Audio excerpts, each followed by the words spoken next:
एक हरे भरे जंगल में नन्हा नाम का एक चतुर खरगोश रहता था। नन्हा बहुत खुशमिजाज था, वह सबसे मिलता जुलता था। उसी जंगल में चिकी नाम की एक चालाक लोमड़ी भी रहती थी। चिकी बहुत शातिर थी, वह हमेशा धोखा देने के बारे में सोचती रहती थी। एक दिन नन्हा और चिकी जंगल में मिले। चिकी ने नन्हा को दौड़ लगाने के लिए ललकारा। नन्हा दौड़ने में बहुत तेज था। चिकी जानती थी कि वह नन्हा से दौड़ में नहीं जीत सकती। चिकी ने सोचा, मुझे कुछ करना होगा। उसने एक योजना बनाई। चिकी ने नन्हा से कहा, मैं तुमसे दौड़ तो नहीं जीत सकती, लेकिन मैं तुम्हें एक अलग तरीके से हरा सकती हूं। नन्हा को चिकी की बात पर यकीन नहीं हुआ। उसने पूछा, कैसे? चिकी ने अपनी योजना नन्हा को बताई।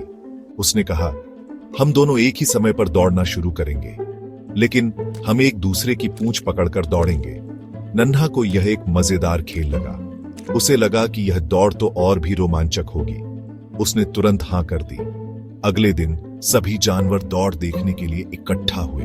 नन्हा और चिकी अपनी पूंछें एक दूसरे से बांधकर दौड़ के लिए तैयार हो गए। नन्हा दौड़ शुरू होने का बेसब्री से इंतजार कर रहा था।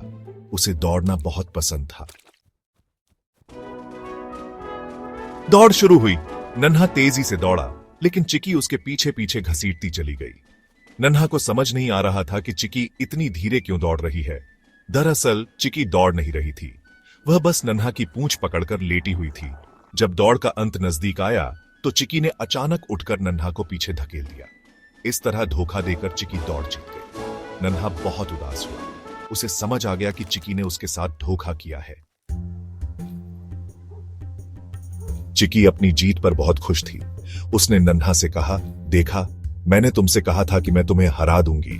नन्हा उदास होकर बोला, यह तो गलत है, तुमने धोखा दिया है। चिकी को एहसास हुआ कि उसने गलत किया है। उसे नन्हा की उदासी देखकर बुरा लगा। उसने नन्हा से माफी मांगी और कहा, क्या तुम मेरे दोस्त बनोगे? नन्हा ने चिकी को माफ कर दिया। उन्होंने एक दूसरे से वादा किया कि वे आगे से कभी धोखा नहीं देंगे। चिकी ने भी अपनी चालाकी छोड़ दी। इस कहानी से हमें सीख मिलती है कि सच्ची दोस्ती में धोखाधड़ी और चालाकी की कोई जगह नहीं होती। सच्ची दोस्ती ईमानदारी और विश्वास पर टिकी होती है।